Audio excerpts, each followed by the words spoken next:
And let's take a look back at Friday night for the Minette Insurance Top Doorslammer in Colin Russell. Great crowd building on the hill. Oh, fantastic atmosphere here, as always, for the Nationals. The first time we've seen the 690 bracket for the Doorslammers. I tell you what, I'm just waiting with anticipation for this first run right now. Coming around into the Alaterra lane in Top Doorslammer 690 index class is Bruno Cugnetto, the Victorian Performance Wholesale Oldsmobile Cutlass. And Bruno's a little bit different from the rest of the competitors here, Colin, because he is running a 500 cubic inch carburetted engine. He doesn't have the advantage of a blower like Zap's Rat right there. Oh, look at the crowd getting up on their feet for Zap's Rat. This is the fastest HQ Holden in the world without any shadow of a doubt. Bruno Cugnetto sits there though and he says, well, I'm not going to be outdone. I can do almost as good as that with the Oldsmobile. Quite amazingly, Bruno has run as quick as 7.35 seconds. The job's going to be ahead of him. Zap's Rat, currently Australia's quickest door slammer, 6.78. Now, if he runs 6.78 here, though, Colin, he will break out. He can't run any quicker than 6.90. Some people have labelled this class as the super duper gas. Yeah, that's right. Super gas, of course, being 9.90 and a 6.90. That is a huge difference between those two classes, because the lights come right down now, and the clean green Zap's Rat, I'd say, away the quickest of those two, Gerald. Gets himself a little bit sideways, but oh, look at this, pulls away with sheer horsepower with a 762 at 311.28 kilometres per hour. Great run for Zap's Rat. Bruno Cugnetto, he'll be back in normal eliminations. Here's a big crowd favourite, Benny Gatt. Look at this beautiful Superflow Heads EA Falcon, the new car, and he's running up against John Payne in the Chevy Corvette. A classical race, this one, Cole. Well, absolutely. The American Chev Corvette, and of course a battle of the states as well. We've got the Queenslander John Payne running against the New South Welshman in Benny Gatt, and oh, isn't that a low, mean looking Ford? If you like Ford, that is, Gerald. That's right, and the hatch is up there. Where are you, Buzzard? He's saying to Joe, his brother. Backing the car up, 500 cubic inch of shotgun Ford engine in this car. And there you go, John Payne, and Chevy powered all the way. This is really a great one. General Motors versus Ford. The door open on Payne's car, just letting a little bit of the tyre smoke out of the car. Benny Gatt, boy, that is one mean looking car. All Australian. The Gatt guys, you know, the Superflow Heads people, they put these cars together so beautifully, and it is absolutely a credit to the Gatts the way they've got this going. And gee, we saw them last year win probably a trophy for one of their first times for a long time, and aren't they appreciative of a crowd reaction as they come up the line right now, both of them waiting for the clean green.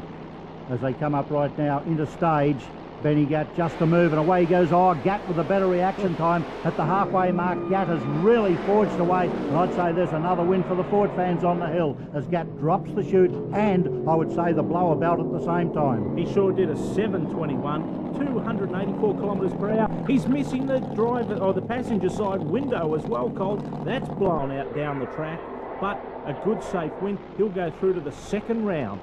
We're still in the first round though, and here he is, the Castrol 57 Chevy, the favourite of all of Australia, Victor Bray. Another great classical race against the Ford custom line of Colin Will. Yes, and if you went back to well, the late 50s, this is the sort of confrontation you would have seen. Both these cars, of course, 50s motor cars, but very much different from what they were back in that time. The Keith Black Hemi engine sitting up there in the Castrol Rocket Industries car, the Chev, the 57 Chev there of Victor Bray, as Marie runs him back right now, back into that hot rubber. In the meantime, of course, Colin Will sitting over in the other side. He's sitting over there just waiting for Victor to get himself into gear. But what a huge burnout, Gerald. I mean, that's what gets the crowd going with these style of races. It certainly does. The wild bunch, as it says on the front of Colin Will's car, that's what it's all about. Coming in with the chirpies, just a little blip on the throttle. This is heads-up racing action. Bear in mind, you've got to get to the other end of the track first. Can't go quicker than 6.90 seconds. They're away. Victor Bray got out. Will lifted up the left-hand front wheel. Bray's broken. Colin Will storms through and takes a good win. An 8.09 at 232 kilometres an hour. Nearly lost it on reaction at .782. Victor Bray pulled off, he obviously was in some serious trouble. Yes, I'd say hurting very much because he pulled to the grass, which is the wise thing to do. He didn't want to drop any oil on the track. I never saw a puff of smoke or anything like that though, so not quite sure what happened to poor old Victor Bray. The guy's probably done more runs down a drag strip than anyone else in Australia, so he's pretty experienced. Here's Lucky Belleri's beautiful new VP Commodore, a Keith Black-powered Commodore. He's on a solo run here. This is more a sort of a licensing run, double B altered. What a magnificent car. This is built by Terry's Diffs and Chassis in Sydney, brand new. You've seen it for the first ever time here, Colin. Yes, and I might notice on the back wheel there we've got that splash of paint on the tyre. That for those people watching on the hill could realise that it lets the crew know whether the tyre is slipping on the track or not, so they can get an action by just looking down, see whether that tyre is spinning. You can tell straight away by having that big white splash there. So that's what that one's for, if anybody was interested. Notice the butterflies are completely shut on those blowers right now. They're going to come open with one heck of a rush. Open on off the throttle. You can see that so clearly as Lucky Belleri with the brand new motor car goes through with a sorting out pass. It has a little bit of a move around, but goes through with a very creditable 8.86 at 239.3 kilometres per hour. Beautiful fluorescent shoots out there, and what a great car, and I'm sure that has plenty of future down the drag strips of Australia. We're into round two, and here's John Zappia running up against Bert Williamson, the Penrite Performance Oil Southside Holden Monaro. What about this for a beautiful burnout? Unbelievable. And Grandpa Hooch, that's on the side of his car there, the magnificent car. I believe this is probably the last time we'll see it at this meeting. He's about to build a new car, but Grandpa Hoochie was so happy when he got his first 200 mile an hour pass, and these days he's disappointed if he doesn't do 200 miles an hour every pass. Funnily enough, the first time that, well, I'm not quite sure what Bert's concentrating on right at this moment. Let me tell you something. Mick Webb, the first time he's ever been to drag racing, thought he'd cut a good figure. He got to work with those scissors on that model right there, and that's Mick Webb's work, the man who's synonymous with Ford engines. Colin, you've got two bruised eyes there. Mick Webb's SVO Performance Centre and Bert Williamson. I'm sure he's concentrating on the job at hand, though. Yes, which is the thing to do, of course, but, well, it all makes for the visual effect, doesn't it, Gerald?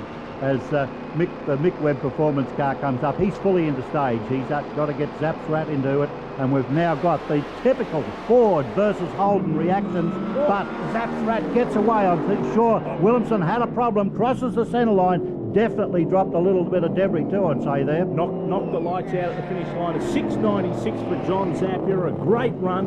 Look at those two 200-mile-per-hour door slammers, but Bert Williamson would have disqualified himself had he won anyway, because he hit the centre line and knocked out those finish lights, and that, of course, is an instant disqualification. Yes, you can't do much worse than that to get yourself knocked out of competition.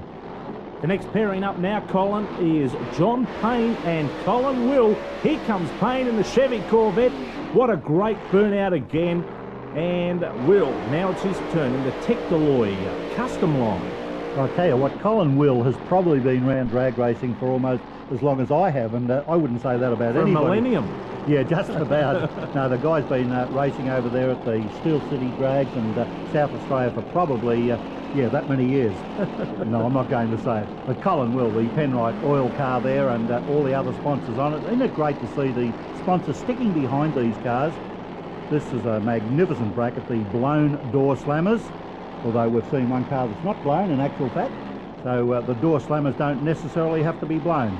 Great mixture, a great variety of cars we're seeing in this Minette Insurance Top Doorslammer bracket here in qualifying on the Friday night of the Nationals. A great event within an event, Colin, and a fantastic thrill for the fans.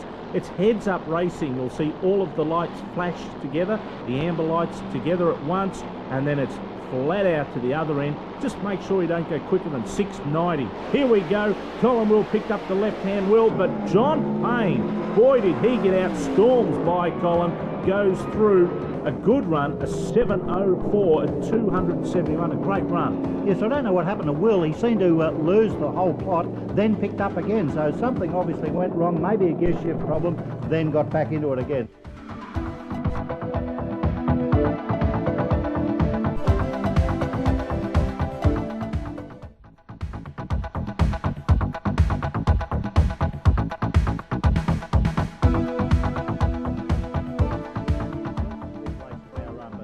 not so the two guys that are coming around right now. Benny Gatt, the Superflow Heads car, this magnificent looking Falcon. And I can't say anything more than the fact that that's exactly what it is. It looks absolutely magnificent.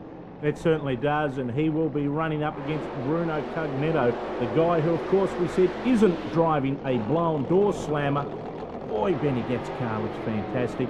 But here's Bruno, the Oldsmobile Cutlass, and as we said earlier, this is 500 cubic inches, doesn't have a supercharger, it doesn't have fuel injection, it relies on two trusty old carburetors, but don't think it doesn't make any horsepower, because Bruno's car makes in excess of 1100 horsepower, and it's not that far behind what Benny's car makes. That's awesome, isn't it, that amount of horsepower out of a normally aspirated engine.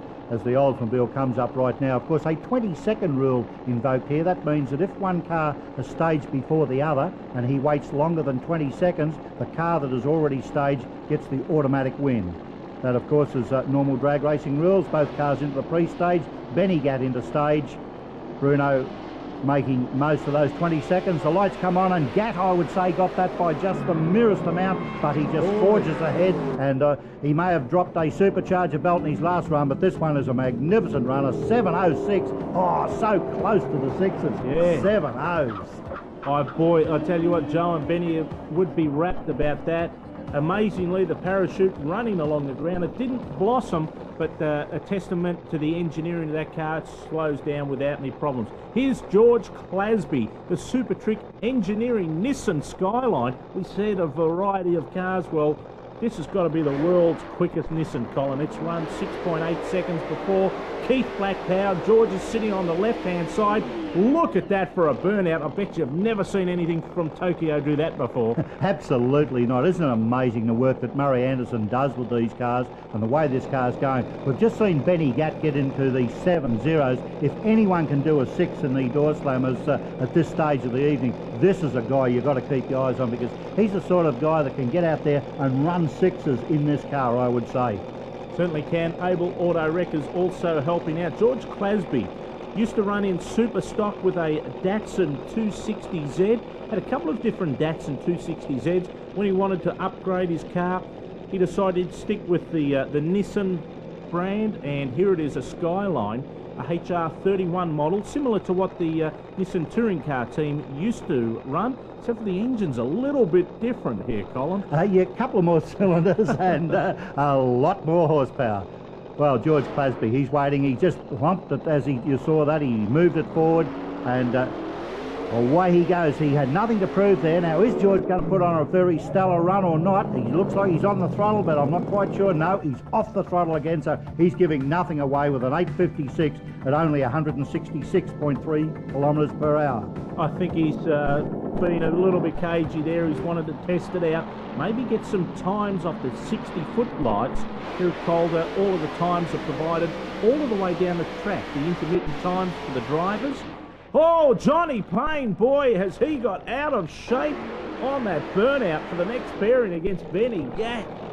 Oh, boy, I tell you what, we nearly saw our 60-foot timers get run down. Yeah, well, absolutely, because that car really did hook in. He had to give it a handful of correction.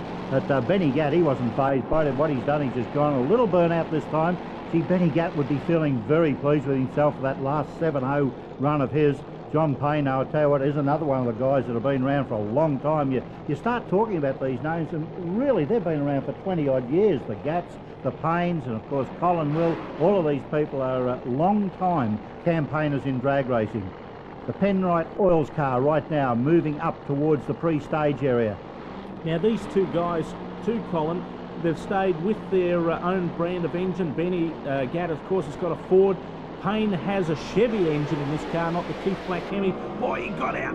Oh, he got a little bit out of shape. Benny Gatt has gone past. He's got the win. A 7.00. He's gone even quicker, but not quite into the sixes. That's good enough for a win at 261 kilometres per hour. Boy, what a great race. Well, what's really working out in this racing, of course, is that 690 index. Nobody's really going under it, which is good because that would disqualify them, but they're running so close with their 7.00s. We've never seen any of the guys break out yet, but here's the chance where we might. Here's John Zappia, Zapp's Rat, the HQ Monaro. He's running up against George Clasby. Now, Clasby has run at a previous meeting 684. John Zappia has run 678, so the potential for a breakout is provided right here. Absolutely, and of course Zappia, we know over in Western Australia runs 200 miles an hour, at will basically. So we'll get those speeds, of course, in kilometres per hour, being the Nationals. We're trying to get the Australian flavour, but remember, drag racing, of course, is always in miles per hour because it's an American sport. So here is George Clasby on screen at the moment, the Penrite Performance Oils car of John Zappia. He's in the yellow terror lane, the lane that Graham Cowan set the 4-second time, first ever one, outside North America back in December. This is heads up.